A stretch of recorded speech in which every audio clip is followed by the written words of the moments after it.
মিলনীয়া গায়ন বায়ন সংস্থা অসমে আজি ইয়াত তেওঁলোকৰ মধ্যকালীন অধিৱেশন অনুষ্ঠিত কৰিলে আমাৰ বৰুৱানগৰত। আজি এটা খুব সুন্দৰ পৰিৱেশ। আমাৰ হেৰাই যাবলৈ ধৰা আমাৰ যি গায়ন বায়ন আছে মৃদঙীয়া, সেইখিনি ধৰি ৰাখিবৰ কাৰণে আৰু প্ৰচাৰ কৰাৰ লগতে উঠি নতুন প্ৰজন্মক সেইখিনি গায়ন বায়নৰ সৈতে পৰিচয় কৰাই দিবৰ কাৰণে প্ৰচেষ্টা হাতত লৈছে। আজি 2022 চনতে এই সংস্থা প্ৰতিষ্ঠা হৈছে আৰু মই আশা কৰোঁ যে আমাৰ প্ৰতিখন গাঁৱতে যাতে মৃদঙীয়া গায়ন বায়ন একোটাকৈ দল আমি উলিয়াব পাৰোঁ, আহ্বান জনাইছো ব্যৱস্থা কৰে আৰু সেই প্ৰজন্মই ল'ব লাগিব। তেনেধৰণৰ পৰিৱেশ ৰচনা হয় আৰু তেওঁলোকে যাতে এইখিনি দায়িত্ব পালন কৰে, সেইখিনি তেওঁলোকে আগবাঢ়ি আহিছে। আৰু আমি যিহেতু আমি প্ৰত্যেকেই গায়ন বায়নৰ লগত জড়িত, তেনে এটা প্ৰতিখন গাঁৱতে থকাটো আমি বিচাৰো আৰু ভৱিষ্যতে এইখিনি ক্ষেত্ৰত আমি নিশ্চয় তেওঁলোকক সহায় কৰিম আৰু একেলগে আমি এই যি বেদবাদ্য গায়ন বায়ন প্ৰচাৰ কৰাৰ লগতে প্ৰজন্মৰ মাজত পৰিচয় কৰি দিয়া আৰু জীয়াই ৰখাৰ কাৰণে প্ৰচেষ্টা ল'ব লাগে।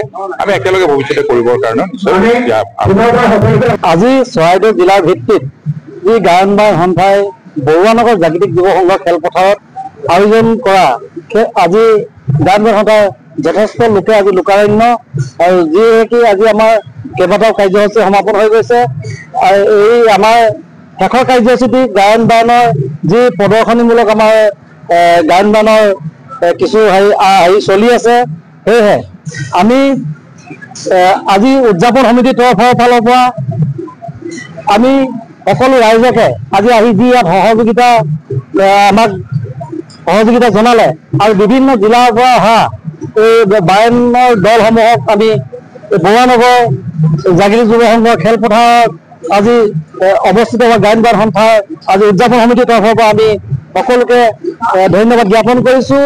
লগতে কেন্দ্ৰীয় সমিতি সহকাৰী সাধাৰণ সম্পাদক হিচাপে মই টাইপাৰ সহকাৰী সম্পাদক হিচাপে আজি এই অনুষ্ঠানটি ইমান ধুনীয়াকৈ সমাপন হোৱাৰ বাবে মই সকলোলৈ কৃতজ্ঞতা জ্ঞাপন কৰিছোঁ।